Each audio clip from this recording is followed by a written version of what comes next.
Hello friends, स्वागत है आपका विकेस्टर 2.0 में। आज हम बात करने वाले हैं इलेक्ट्रिसिटी पार्ट 9 का, जो LPCB2 में पूछा जाता है, फ्लेमिंग के बाएं हाथ का नियम।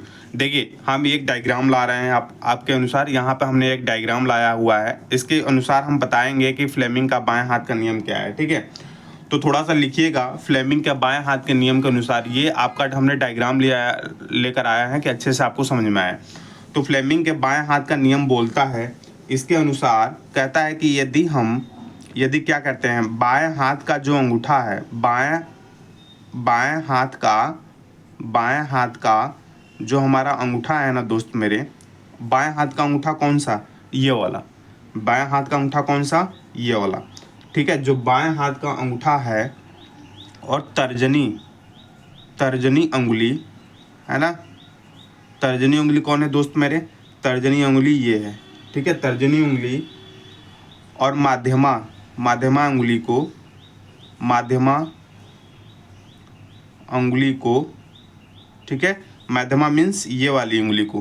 क्लियर हो रही बात नहीं? इसलिए मैं डायग्राम लेकर आया हूँ कि आपको अच्छे से समझ में आ सके। ठीक है, माध्यमा उंगली ये हो गई है ना।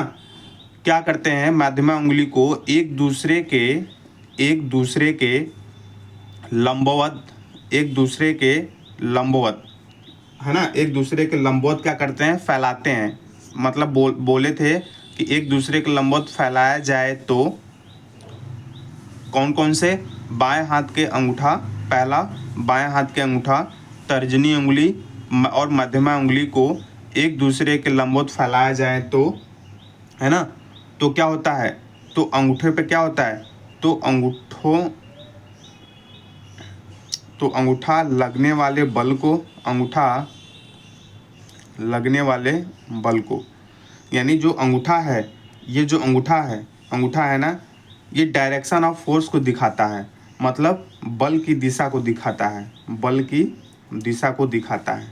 क्लियर हो रही बात कि नहीं? बल की दिशा कौन सा? जो ये अंगूठा है, ये किसको दिखाता है? बल की दिशा को दिखाता है। किसको दिखाता है दोस्त मेरे? बल की दिशा को दिखाता है।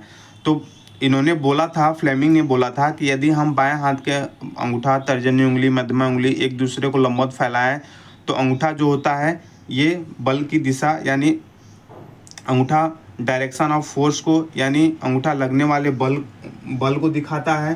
ठीक है, उसके बाद दो उंगली और बच गई, तो दो उंगली किसको रिप्रेजेंट करती है? और तर्जनी उंगली जो है, तर्जनी उंगली क्या दिखाती है? ये तर्जनी उंगली क्या दिखाती है? मैग्नेटिक फील्ड को डिनोट करती है। किसको डिनोट करती है? मैग्नेटिक फील्ड को डिनोट करती है। ठीक है, क्लियर हो रही है बात कि नहीं हो रही है? बताओ, क्लियर हो रही है बात कि नहीं हो रही है? ठीक है, तर्जनी उंगली और मध्यमा उंगली, बहुत लोगों को कन्फ्यूजन होता है। जो मध्यमा उंगली है ये डायरेक्शन ऑफ करंट को दिखाता है। किसको दिखाता है? डायरेक्शन ऑफ करंट को। तो मध्यमा उंगली किसको दिखाता है? विद्युत धारा की दिशा को दिखाता है। विद्युत धारा की दिशा को दर्शाता है। अलग अलग लिखते हैं मध्यमा उंगली। ठीक है, अगर तर्जनी उंगली की बात की जाए तो तर्जनी उंगली किसको रिप्रेजेंट करता है? तो मैग्नेटिक क्षेत्र को रिप्रेजेंट करता है। किसको? मैग्नेटिक क्षेत्र को रिप्रेजेंट करता है। ठीक है, जिसको बोलते हैं चुंबकीय क्षेत्र की दिशा को दर्शाता है। चुंबकीय क्षेत्र को दर्शाता है। क्लियर हो रही बात की नहीं हो रही है? तो हमने अलग अलग इसको लिखवाया है। जो हमारी ये जो कौन सी उंगली है, ये मध्यमा उंगली, तो ये डायरेक्शन ऑफ करंट को दिखाता है, धारा की दिशा को दर्शाता है। तर्जनी जो उंगली है ये मैग्नेटिक फील्ड को दर्शाता है। किसको दर्शाता है? मैग्नेटिक फील्ड को दर्शाता है, चुंबकीय क्षेत्र को दर्शाता है। लेकिन जो अंगूठा है हमारा दोस्त मेरे, ये बल की दिशा को दर्शाता है। किसको दर्शाता है? डायरेक्शन ऑफ फोर्स की, यानी बल की, जो ऊपर की ओर लगने वाले बल को दिखाता है। हम याद कैसे करेंगे?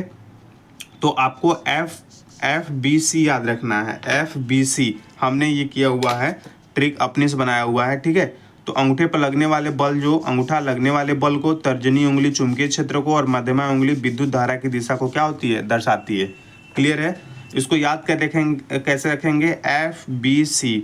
F का मतलब हो गया फोर्स, यानी पहले अंगूठा आएगा, फिर ये आएगा मैग्नेटिक फील्ड आएगा, फिर ये करंट आ जाएगा, फिर ये क्या आ जाएगा, करंट आ जाएगा।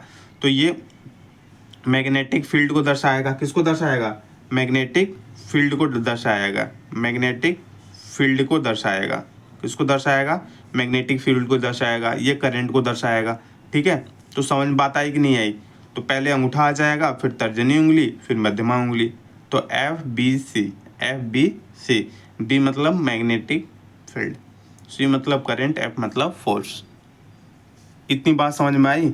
ये डायग्राम आपको समझ में आया, इसलिए मैं ये डायग्राम ले लिया हूँ किसी बुक से, और वहाँ से मैं कहा कि चलो समझाने में बहुत आसानी होगी।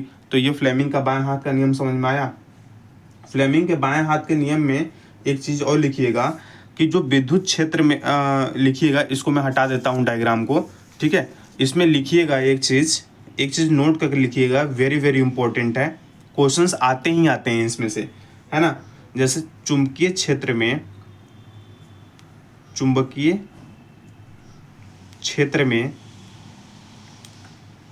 चालक पर लगने वाले बल की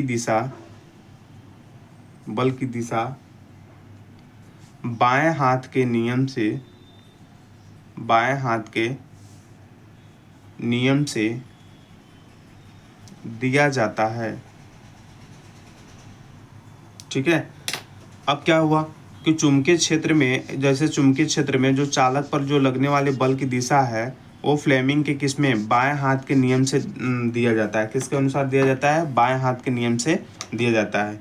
ठीक है, तो ये चीज़ आप इसको नोट करके लिखे रहिएगा। क्लियर है ना। अब इसके बाद पूछता है, एक क्वेश्चन और पूछता है, जो विद्युत मोटर है ये किस पर डिपेंड करता है। तो भैया मेरे विद्युत मोटर किस पर डिपेंड करता है। तो विद्युत मोटर के बारे में थोड़ा जान लेते हैं। ये क्या है, विद्युत मोटर एक घूर्णन युक्ति होती है। क्या होती है, घूर्णन युक्ति है। घूर्णन युक्ति जो घूमता है, जो रोटेट करता है ना, घूर्णन युक्ति है। ठीक है, ये क्या करता है, ये विद्युत ऊर्जा को किस में कन्वर्ट करता है, यांत्रिक ऊर्जा में कन्वर्ट कर देता है, यांत्रिक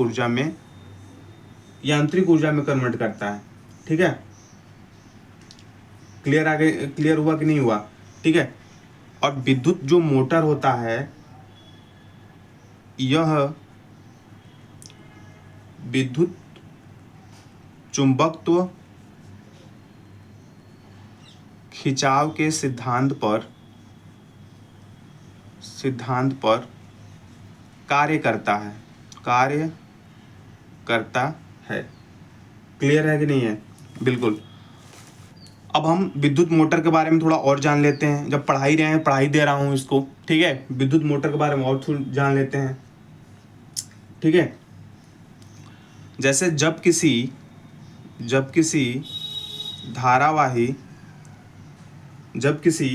धारावाही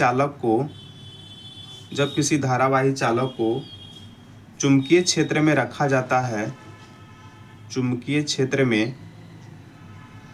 जाता है, तो उस पर एक घुमाव बल कार्य करता है।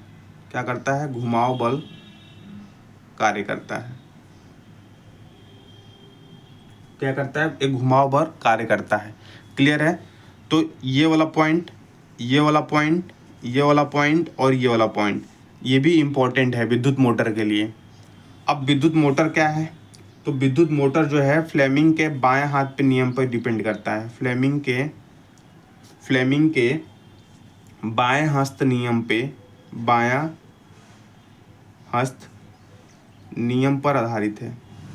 पर आधारित है। बाएं हस्त नियम पर आधारित है। क्लियर है ना, क्लियर है। ये थोड़ा सा पूछ सकता है कि जैसे जो चुंबकीय क्षेत्र होता है, वेरी वेरी इंपॉर्टेंट, चुंबकीय क्षेत्र प्लस जो विद्युत धारा होती है, ये दोनों मिल करके क्या करती है, गति प्रदान करती है। क्या करती है भैया मेरे, ये गति प्रदान करती है। तो इस पॉइंट को भी लिखिएगा। विद्युत मोटर का आ जाता है कि उपयोग क्या है। तो भैया मेरे विद्युत मोटर का जो उपयोग होता है, जैसे विद्युत पंखों को चलाने में किया जाता है, विद्युत पंखों, है ना, जितने भी पंखे होते हैं। उसके बाद मान लो इलेक्ट्रिक की सामान होती है, जैसे कंप्यूटर हो गया, ठीक है, वॉशिंग मशीन हो गया, ठीक है, जिसको चलाने की आवश्यकता होती है इलेक्ट्रिक से, मशीन हो गया, है ना। और भी विद्युत मिश्र को मतलब और भी विद्युत से जो मिश्रित होती है उसको यूज़ के लिए किया जाता है, ये लिखिएगा इत्यादि। तो ये सारी चीज़ें के लिए जो उपयोग में किया जाता है इसके लिए हम प्रयुक्त करते हैं, ठीक है। तो फ्लेमिंग के बाएं हाथ का नियम हो गया। फ्लेमिंग के बाएं हाथ के नियम के लिए हमने पूरा आपको बता दिया डायग्राम के माध्यम से कब क्या हो, क्या कैसे होता है। इसके बाद हमने विद्युत मोटर की बात किया कि इस पर डिपेंड करता है, और विद्युत मोटर के बारे में भी हमने चर्चा कर लिया, ठीक है। क्लियर हुआ बात कि नहीं हुआ? ठीक है। अब हम आते हैं फ्लेमिंग के दाएं हाथ का नियम, राइट हैंड रूल के अनुसार आते हैं कि फ्लेमिंग का दाएं हाथ का नियम क्या है, ठीक है। इसके बारे में हम चर्चा करेंगे, फ्लेमिंग के दाएं हाथ के नियम के बारे में हम चर्चा करेंगे, ठीक है। तो देखिए, अब हम फ्लेमिंग के दाएं हाथ के नियम के बारे में चर्चा करेंगे। ये रहा हमारा दाएं हाथ रूल का डायग्राम, ठीक है। ये रहा हमारा दाएं हाथ के रूल का डायग्राम। क्लियर है? चलिए, अब हम बात करते हैं इस डायग्राम के माध्यम से कि फ्लेमिंग के दाएं हाथ का नियम हमें क्या बोलता है। तो फ्लेमिंग के जो दाएं हाथ का नियम है, इसके अनुसार जो है ना, इसके अनुसार क्या होता है कि यदि दाएं हाथ को, भैया मेरे, यदि दाएं हाथ को, जो दायां हाथ है, दाएं हाथ को, है ना, यदि जो दाएं हाथ है हमारा लेफ्ट है, दाएं हाथ को प्रथम 2 अंगुलियों, अभी लिख लीजिए, प्रथम 2 अंगुलियों तथा अंगूठे को परस्पर, प्रथम 2 उंगलियों, भैया फर्स्ट उंगली और सेकेंड उंगली। क्लियर बात हो रही है ना? प्रथम 2 उंगली किसकी बात कर रहा है? फर्स्ट उंगली और सेकेंड उंगली, और तीसरी जो है अंगूठे को परस्पर बोल रहा है, को परस्पर, ठीक है, समकोण बनाते हुए।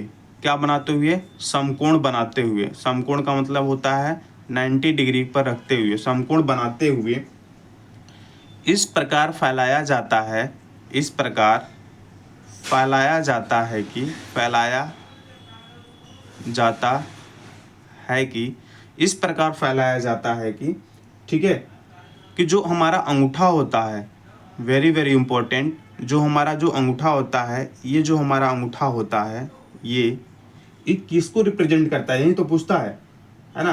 तो अंगूठा जो है चालक की दिशा को, किसको?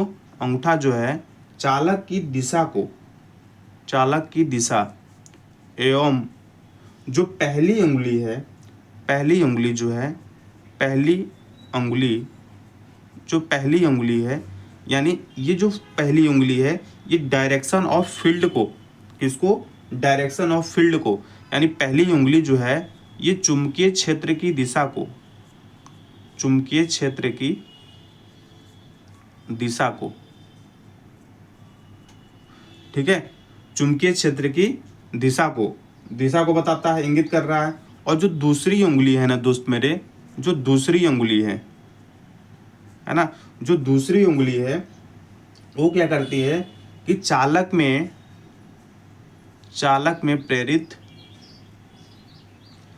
विद्युत वाहक बल को, विद्युत वाहक बल को या बल की दिशा को इंगित करती है, बल की दिशा को इंगित करती है।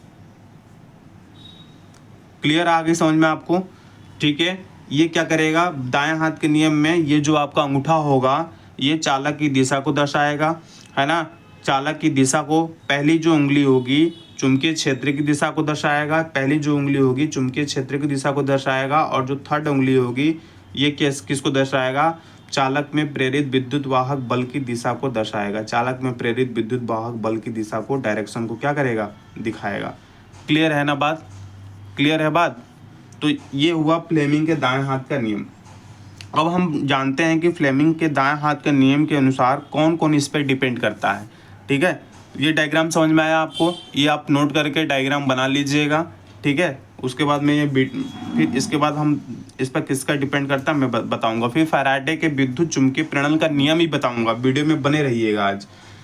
अगर हम बात करते हैं डायनामो की, सर आपने डायनामो की बात कर लिया, ठीक है, तो मुझे लगता है कि डायनामो ही फ्लेमिंग के दाएं हाथ के नियम पर आधारित है। हम कहते ठीक है भैया देखेंगे डायनामो का क्या कार्य होता है कि ये यांत्रिक जो ऊर्जा होती है ना, विद्युत ऊर्जा का जस्ट अपोजिट, यांत्रिक ऊर्जा को विद्युत ऊर्जा में कन्वर्ट कर देती है, विद्युत ऊर्जा में रूपांतरित कर देगी। किसमें? यांत्रिक को विद्युत में रूपांतरित कर देगी। क्लियर है बात? समझ बात आ रही है कि नहीं आ रही है? बिल्कुल। डायनामो को हम जनित्र भी बोलते हैं, जनित्र या डायनामो बोल दो, डायनामो बोल दो, ठीक है। ये क्या करता है कि डायनामो जो होता है फ्लेमिंग के, आया है क्वेश्चंस भैया मेरे, क्वेश्चंस आया है, आप जाकर देखिएगा। फ्लेमिंग के दाएं हाथ के नियम पर, दाएं हस्त नियम पर निर्भर करता है। दाएं हस्त पर क्या करता है?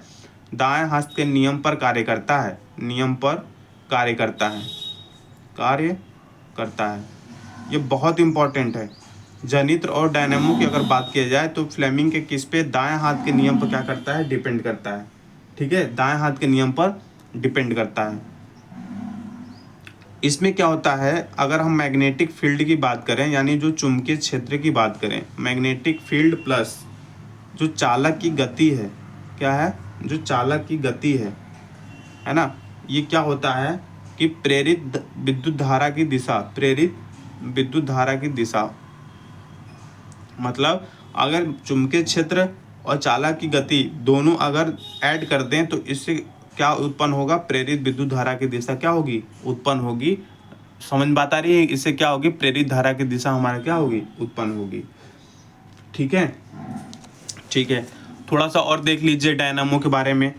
अब डायनामो जो होता है हमारा, ये इसमें जो प्रेरित धारा जो होती है ना, इसमें जो प्रेरित धारा जो होती है वो एसी होती है, जो अल्टरनेटिव करंट होती है। कैसी होती है? एसी होती है, ठीक है, एसी होती है। तो ये क्या करता है कि ये एसी धारा को दिष्ट धारा में बदलता है, यानी डीसी में बदलता है, जिसे जनित्र कहा जाता है। क्या कहा जाता है? जनित्र कहलाता है। Very very important. प्रेरित धारा को डीसी में कन्वर्ट करता है, डायरेक्ट करंट, अल्टरनेटिव करंट को डायरेक्ट करंट में कन्वर्ट कर लेता है, जनित्र कहलाता है। भैया मेरे क्लियर हुआ कि नहीं? आप लोग को क्लियर हुआ कि नहीं? क्लियर हुआ? बिल्कुल क्लियर होना चाहिए।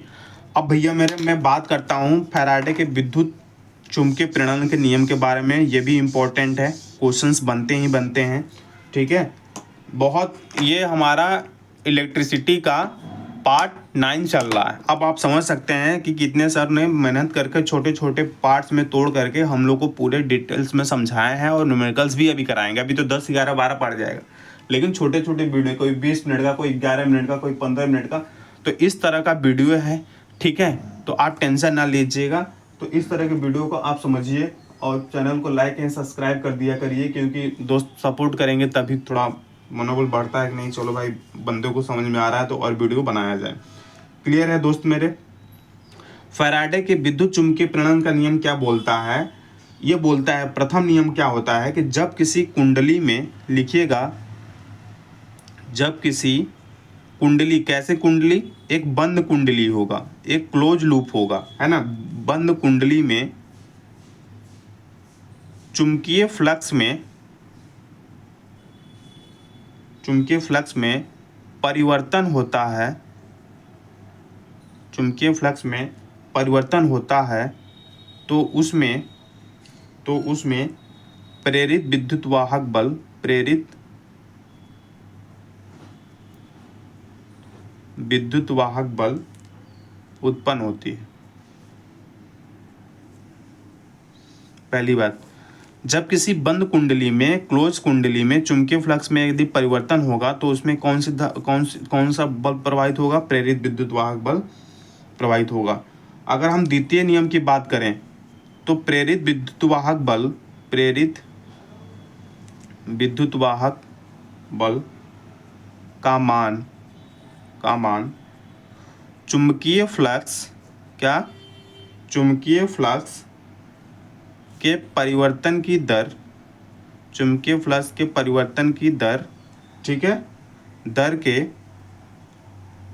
दर के अनुत्क्रमानुपाती वेरी वेरी इंपॉर्टेंट, या समानुपाती होता है, या समानुपाती होता है। कैसे सर, कैसे बता सकते हैं भैया मेरे? ये जो होता है डायरेक्टली प्रोपोर्शनल जो होता है φ2 minus φ1 very very important into d T, very very important formula है दोस्त मेरे, आप इसको नोट करिएगा, बहुत ज़्यादा इंपॉर्टेंट है। क्लियर है? ई क्या है दोस्त मेरे? ई जो है प्रेरित विद्युत वाहक बल है, प्रेरित विद्युत वाहक बल है। तो प्रेरित विद्युत वाहक बल चुंबकीय फ्लक्स में परिवर्तन की दर, चुंबकीय फ्लक्स में जो परिवर्तन की जल दर है, तो भैया मेरे φ2 माइनस φ1 क्या है? ये डेल डी फाई ही तो है, डी फाई ही तो है। तो ये इसको क्या बोलते हैं भैया मेरे? इसको क्या बोलते हैं? अगर φ2 माइनस φ1 डी फाई ही तो है, इसे क्या बोलते हैं भैया मेरे? इसको बोलते हैं चुंबकीय फ्लक्स में परिवर्तन, चुंबकीय फ्लक्स में परिवर्तन। क्या बोलते हैं दोस्त मेरे? चुंबकीय फ्लक्स में परिवर्तन के नाम से जानते हैं। अगर चालकों की संख्या की बात किया जाए, अगर इसको हटा दूं अनुत्क्रमणुपाती को, तो यह आ जाता है -n D phi upon D T, D phi upon D T. ऐसे लिख लो, E बराबर -n D phi upon D T. Very very important. n क्या है? चालकों की संख्या है। क्या है दोस्त मेरे? ये चालकों की संख्या है, चालकों की संख्या। n किसको डिपेंड करता है? तो चालकों की संख्या पर डिपेंड करता है। क्लियर हो गई कि नहीं हो गई, ये आप बताएं मुझे।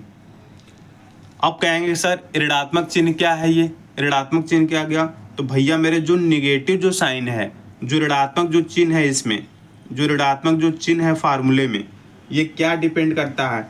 यह प्रदर्शित करता है, यह सिर्फ प्रदर्शित करता है कि जो EMF है ना, प्रेरित EMF है ना, जो बल है, मतलब प्रेरित विद्युत वाहक जो बल है, ये क्या करती है? सदैव फ्लक्स, क्या करती है? सदैव फ्लक्स परिवर्तन का विरोध करती है, परिवर्तन का विरोध करती है, विरोध करती है।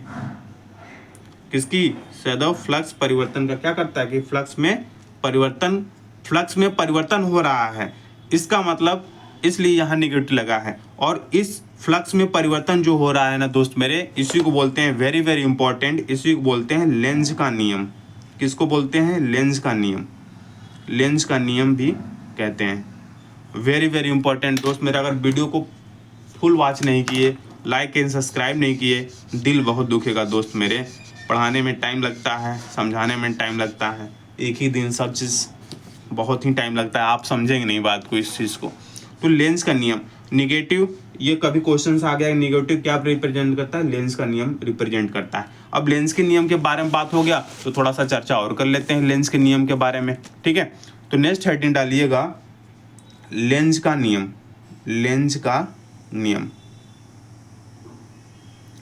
नेक्स्ट हेडिंग डालिएगा लेंस का नियम। अगर हम लेंस के नियम की बारे में बात करें कि लेंस का नियम क्या होता है, ठीक है? तो जैसे किसी कुंडली में लिखिएगा, किसी कुंडली में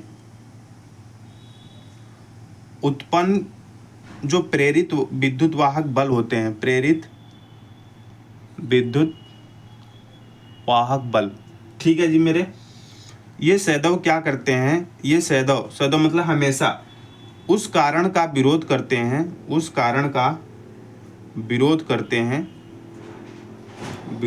हैं जिससे वह उत्पन्न होता है, जिससे वह उत्पन्न होता है। उस कारण का विरोध करते हैं जिसके कारण वह उत्पन्न होता है, यानी EMF, यानी E बराबर -n D phi upon D T, -n D phi upon D T. Clear है? और -n D phi upon D T अभी हमने समझाया हुआ है, ठीक है? अब कर इस नियम का प्रयोग, लेंस का नियम का प्रयोग, वेरी वेरी इंपॉर्टेंट, लेंस के नियम का प्रयोग कहाँ होता है? तो लेंस के नियम का जो प्रयोग होता है प्रेरित विद्युत वाहक बल, प्रेरित विद्युत वाहक बल की दिशा बल की दिशा ज्ञात करने के लिए किया जाता है। बल की दिशा ज्ञात करने के लिए किया जाता है। वेरी वेरी इंपॉर्टेंट भैया मेरे, लेंस का नियम पूछता है कि लेंस के नियम क्या ये प्रेरित विद्युत वाहक बल की दिशा ज्ञात करने के लिए किया जाता है। प्रेरित विद्युत वाहक बल की दिशा ज्ञात करने के लिए किया जाता है। अभी इसमें और भी टॉपिक रह गया है, इलेक्ट्रिसिटी में और भी टॉपिक रह गए हैं। अब ये आपका फ्लेमिंग के बाएं फ्लेमिंग के दाएं हाथ का नियम, फ्लेमिंग के बाएं दाएं हाथ के रूल का नियम, ठीक है, हमने आपको समझा दिया अच्छे से। दूसरे बुक से हमने इसको रिकवर किया आपको समझाने के लिए। लाइक एंड सब्सक्राइब कर दीजिएगा चैनल को। अगले वीडियो में फिर से मिलते हैं, तब तक के लिए बाय बाय, टेक केयर, जय हिंद, जय भारत, लव यू ऑल, वंदे मातरम, टेक केयर।